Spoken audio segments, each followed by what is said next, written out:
আসসালামু আলাইকুম। আমি নাহিদা। কেমন আছেন সবাই? আশা করছি আল্লাহর রহমতে ভালো আছেন। আলহামদুলিল্লাহ, আমরাও ভালো আছি। আমার আরও একটি ব্লগে আপনাদের সবাইকে জানাই স্বাগত। সকালে উঠেই টাটকা গাছের ফল খেতে কার না ভালো লাগে। তো গাছ পাকা পেঁপে পেড়ে নিয়ে এসেছিলাম ছাদের থেকে। তো প্রথমে ভেবেছিলাম রান্না করব, তো পরে দেখছি একদম পেকে হলুদ হয়ে গেছে। তো এটা আগে কেটে নিয়েছি এবং বাসার সবাইকে দিয়ে নিজেও খেয়ে নিয়েছি একটু। তারপরে বিছানাটা গোছাতে আসলাম। আর সকালের দিকে রান্নাটা করতে হয়নি, তো ভাবলাম যে টুকিটাকি যে কাজগুলো আছে তো সেগুলো একটু কমপ্লিট করে নিই।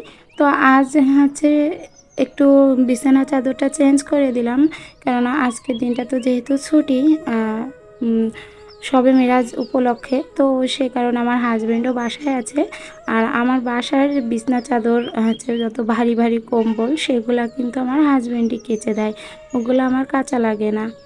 তো যাই হোক, বিছানাটা সুন্দর করে গুছিয়ে নিয়েছি। আর এই পুরনো বিছানার চাদরটা আমি বাদ দিয়ে দিতে চাইছিলাম, কিন্তু যতদিন না পর্যন্ত নতুনটা আসে ঠিক ততদিন পর্যন্ত আমাকে এটা চালিয়ে নিয়ে যেতে হবে।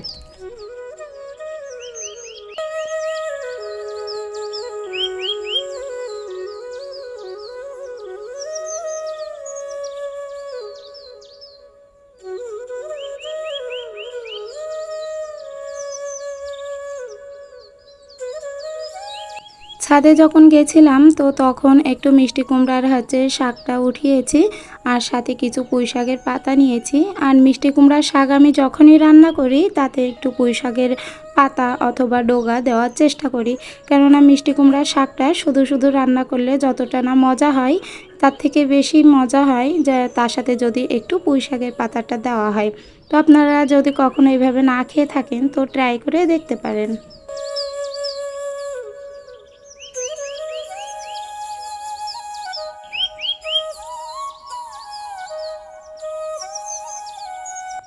আজ করছি শাক আর মাছের ঝোল। তো মাছের ঝোলের জন্য মশলাটা আমি কষিয়ে নিয়ে তারপর পানিটা দিয়ে দিয়েছি। আর যে মাছ ভাজাটা আছে সেটা তো দিয়ে দিলাম, দিয়ে এবার এটা চুলার পরে বসিয়েই থুয়ে দেবো, কেননা কাঠের প্রচুর আগুন রয়েছে চুলায়, আমার জাল করার প্রয়োজন নেই। আর আমার যেহেতু খড়ি ফুরায় গেছে, তো খড়ির কারণে ভীষণ ঝামেলা হচ্ছে রান্না করতে। এদিকে বিদ্যুৎও তো অনেক ডিস্টার্ব দিচ্ছে, যখন তখন চলে যাচ্ছে, থাকছে না। তো অনেক কষ্ট করে রান্নাটা করতে হচ্ছে। তো এখানে আমার হাজব্যান্ড কিছু বাঁশ ঝমাঝম একটু ফেলে দিয়ে গেল, তো দিয়ে ওখানেই থুয়ে দিয়েছে। আমি বললাম একটু উঠিয়ে দিতে, তো বললো ওইটা তুমি করে নাও, আমি একটু অন্য কাজে যাচ্ছি। তো এগুলা আমার যেহেতু রান্নাটা শেষ হয়ে গেছে, তো ভাবলাম এগুলা নিয়ে একটু ছাদে দিয়ে আসি, তাহলে রোদে শুকিয়ে যাবে আর আমার রান্নাটাও করতে কষ্ট একটু কম হবে।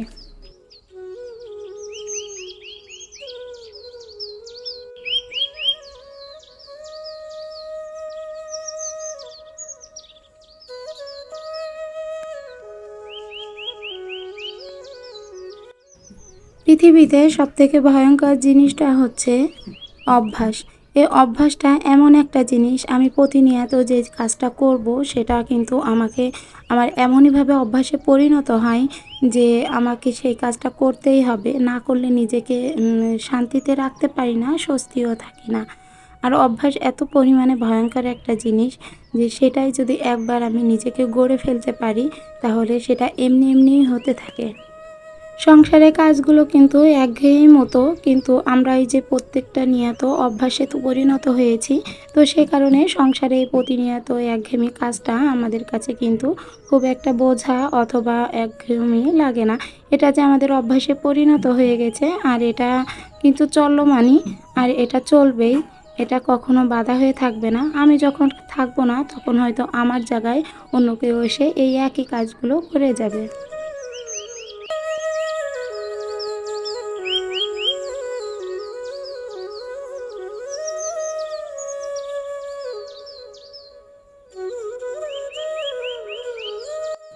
ধরুন আমি যদি সত্যবাদী হতে চাই তাহলে আমাকে প্রথমে নিজের উপর বিশ্বাস রাখতে হবে, এবং সেটা থেকে আমাকে মনে করতে হবে হ্যাঁ আমি পারবো। আর সেই অনুযায়ী যদি আমি চলি তাহলে সপ্তাহে একটা দিনও আমাকে মিথ্যা বলা চলবে না। প্রথমে সপ্তাহে একদিন তারপরে সেটা থেকে আরও 2টা দিন আগাতে হবে, তারপরে সেখান থেকে 15 দিন, এভাবে করে করে কিন্তু আমি আমার মিথ্যা বলার যে অভ্যাসটা থাকবে সেটা কিন্তু আমরা চেঞ্জ করতে পারি।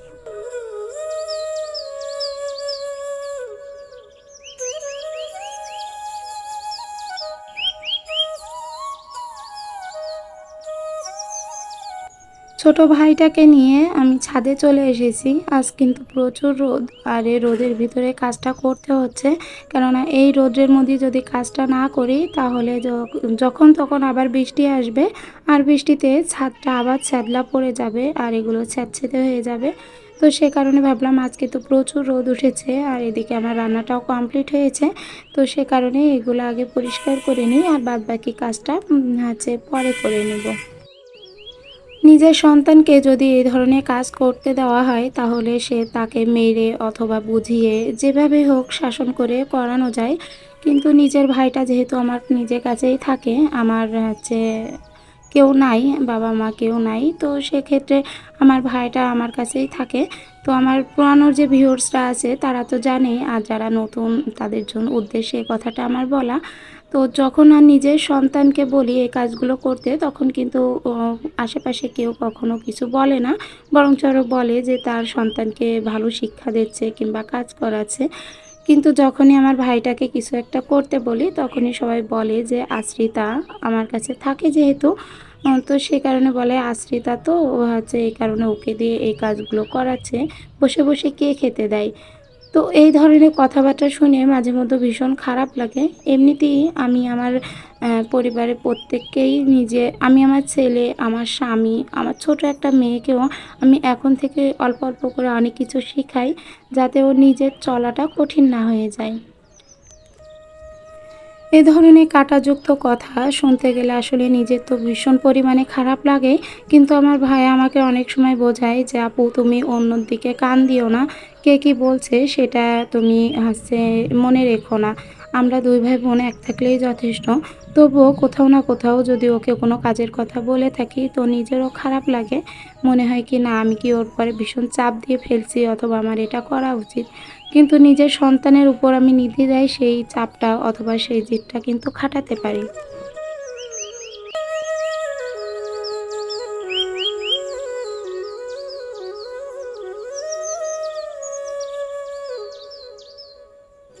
আরও অবাক লাগে যখন কেউ আমার বাসায় আসে, তখন যে কোনো গেস্ট আসলে তারা আমার ভাইয়াকে প্রশ্ন করে যে তোমার আপু তোমাকে খেতে দেয় কি না, তোমার আপু কি তোমাকে পেট ভরে খেতে দেয় না। এ ধরনের অনেক ধরনের কোয়েশ্চেন আমি শুনে থাকি, কিন্তু কিছুই তাদেরকে বলি না। তো আমার ভাইয়া অনেক সময় বলে যে আমার আপু আমাকে যথেষ্ট যত্ন করে, আমাকে এভাবে কেউ কখনো যত্ন করেনি আর খেয়াল করে না। তো এই ধরনের একটা কথাবার্তা আসলে নিজের সন্তানকে মানুষ করা যতটা সহজ, কিন্তু অন্য কাউকে মানুষ করা, তার দায়ভারটা নেওয়া কিন্তু অতটা সহজ নয়।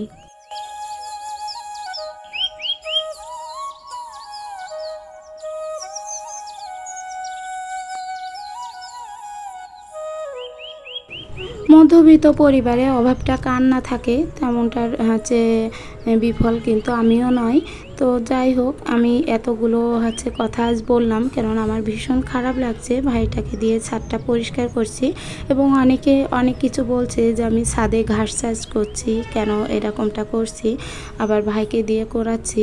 তো আমি একা মহিলা মানুষ, একা করতে গেলে এতটা পারবো না। তো সেক্ষেত্রে কিন্তু আমি আমার ভাইকে বলেছি, আর এটা কিন্তু স্বাভাবিক। আমি যদি ওকে কাজ না শিখিয়ে তাহলে ও বড় হয়ে কোনো কিছুই করতে পারবে না। অনেক সময় হয় কি যে যখন আমরা কোনো কিছু খেতে যাচ্ছি অথবা কোনো কিছু খাবার একটু শর্ট আছে, তখন ভাইটার পাতে কোনো কিছু দিতে গেলে আমার একটু খারাপই লাগে।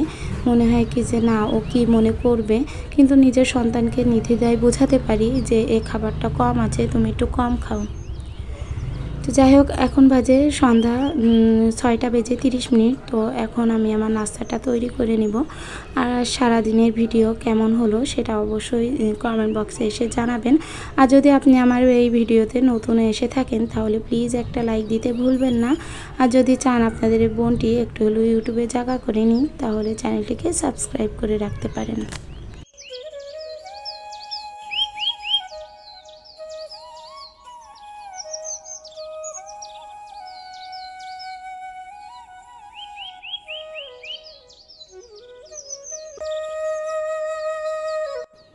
সন্ধ্যার দিকে আমি একটু নুডলস রান্না করছি। তো আজ পেঁয়াজটা দিব না, আর আলু কুচিয়ে কিন্তু আমি নুডলসের সাথেই সেটা সিদ্ধ করে নিয়েছি।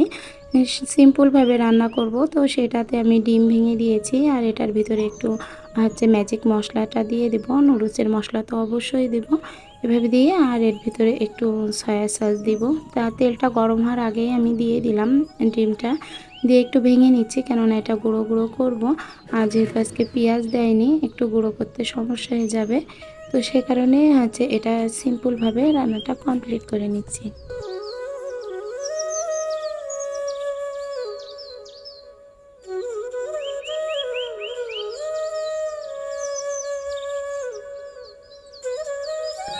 আগে এভাবে রান্না করতাম না, যখন রান্না করতাম তখন বেশ আয়োজন করে সুন্দর করে গুছিয়ে রান্না করতাম। কিন্তু হঠাৎ করে একদিন সিম্পলভাবে রান্নাটা করে এই মশলাটা দিয়েছি, আর সাথে একটু সয়া সস দিয়েছিলাম। তো তাতে দেখছিলাম যে খুব সুন্দর আর কি একটা ভালো টেস্ট আসছিল, যেটা স্বাভাবিকভাবে ভাজলে ভালো লাগছিল না। তো বাসার প্রত্যেকে বলছিল যে এইভাবে করে রান্নাটা করবা এখন থেকে। তো সে কারণেই কখনো কখনো পেঁয়াজটা দিই, কখনো কখনো এর সাথে আলুটা ভেজে রান্না করি। আবার বেশিরভাগ টাইমই নুডলসের সাথেও আলুটা সিদ্ধ করে নিই। তো যাই হোক, আমার আজকের ভিডিওটা এই পর্যায়ে শেষ করছি। দেখা হবে নতুন কোনো ভিডিওতে। ততদিন ভালো থাকবেন, সুস্থ থাকবেন। আল্লাহ হাফেজ।